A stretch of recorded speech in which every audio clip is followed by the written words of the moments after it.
How and when to claim Social Security will be one of the most influential and impactful financial decisions you make in your life. And as you're navigating the retirement risk zone, which is the period of time 10 years prior to retirement or the first few years in retirement, if you have not already made a Social Security claiming choice, then this is going to be one of those things that has a very high amount of leverage on the overall stability and success of your retirement plan. In this video, I'm going to show a couple hypothetical models where we evaluate how to think through the trade-offs of claiming Social Security at a younger age versus a later age. Now, there's a right way and a wrong way to claim Social Security, and there's also a series of little factors that will influence how you ultimately make the optimal Social Security claiming decision. And so you should not take this video as advice, but rather a method or a lens or a framework through which to evaluate the claiming decision. Now, I believe that Social Security claiming decisions should be made through the lens of how it affects your cash flow and ultimately how it affects your required portfolio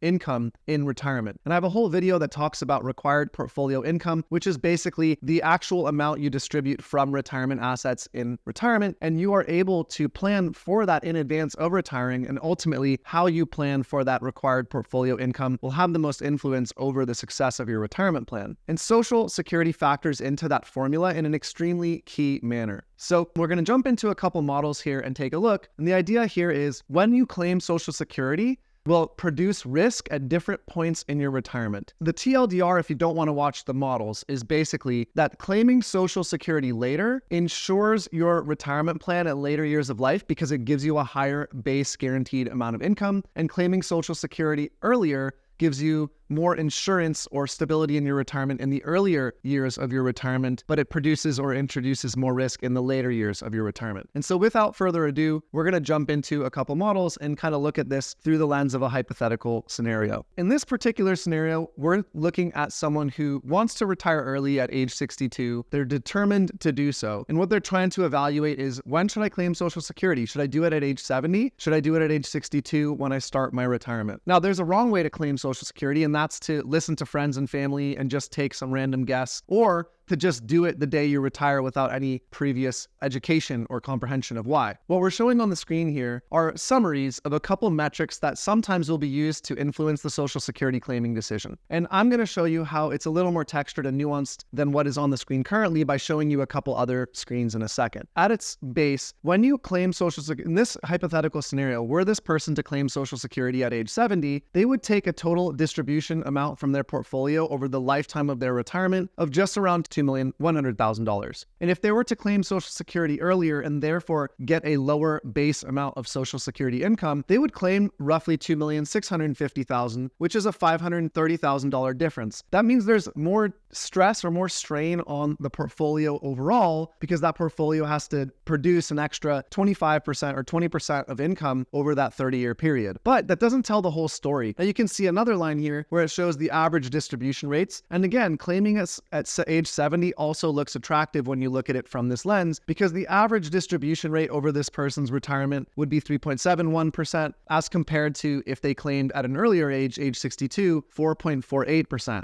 Producing a difference or a delta of 0.77%, 77 basis points. Again, that looks attractive. Now, the issue here is that the law of large numbers and the law of averages covers up some really important texture that must go into thinking through this decision. The texture is that when you claim Social Security introduces risk at different parts of your retirement, and we must think through that and what that risk is. So let me show you. In this hypothetical situation, were this person to claim Social Security at age 70, they would hypothetically have a much higher distribution rate or distribution requirement in the early years of their retirement, basically from ages 62 to 70. And the reason is because if they retire, they'd have no other source of income, and all their income has to come from the portfolio. And you can see that here. In the first 9 years of this person's retirement, they have an average distribution rate of 7.38%. And then that rate drops off significantly as they move past Social Security claiming age to 2.28%. The issue here is that this person faces a tremendous amount of spending inflexibility or spending risk in the first 8 years of their retirement, not to mention the fact that this is also the time where they will be most susceptible to sequence of returns risk. Now, we have no way to foretell if negative sequence of returns will happen. And if you don't know what sequence of returns risk is, you should watch the video here that I have on my channel that explains how to understand sequence of returns risk. But the moral of the story here is that this person gets trades having a riskier first 8 or 9 years of their retirement in exchange for a much more secure and stable years 9 through 30 of retirement. And let's look at the age 62 claiming decision. And if this person were to claim at age 62, then they have a nice level 4.5% roughly distribution rate through the entirety of their retirement. But where it really matters most here is in the first 9 years. From age 62 to 70, they have a 4.4% distribution rate as compared to almost 7.5% if they were to claim at age 70. Now, this doesn't mean it's right to claim at 70, and it doesn't mean it's right to claim at 62. How do we actually evaluate this information? The way I evaluate this information is the following. If you were to have reason to believe that your life expectancy was not going to be super long, or if you had reason to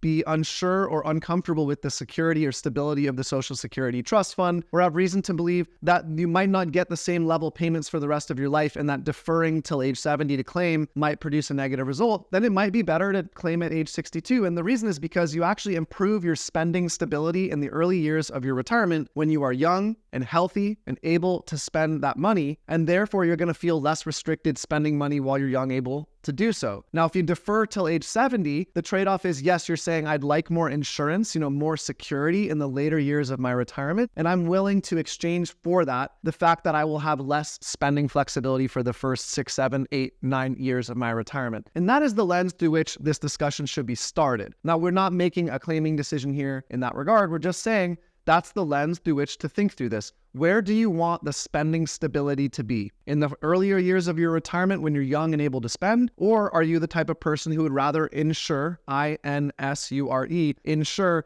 the later years of your retirement? Anyways, I hope this was a helpful framework through which to think through this. Again, just to summarize, using average distribution rates over a 30-year period without ever looking where the weaknesses would be in your spending ability in retirement can be very misleading and should be avoided. The same is true for the total distribution amount from a portfolio. Yes, those are helpful metrics, but they disguise information about where the potential weaknesses would be. And so I hope that thinking through this in this manner was a very helpful exercise. If you have any comments or questions, please leave them in the comments section below this video. You can also visit our website at www.thepeakfp.com for helpful guides on a whole range of subjects, including the 3-bucket strategy, sample financial plan, and a whole bunch of other things. And as always, thank you for your time and attention. And if you feel called to do so, we would love to speak to you. So you're more than welcome to schedule a free consultation with our fee-only fiduciary financial planning team, either using the link in the description to this video below or by going to our website at www.thepeakfp.com. Thanks for your time and attention, and see you in the next video.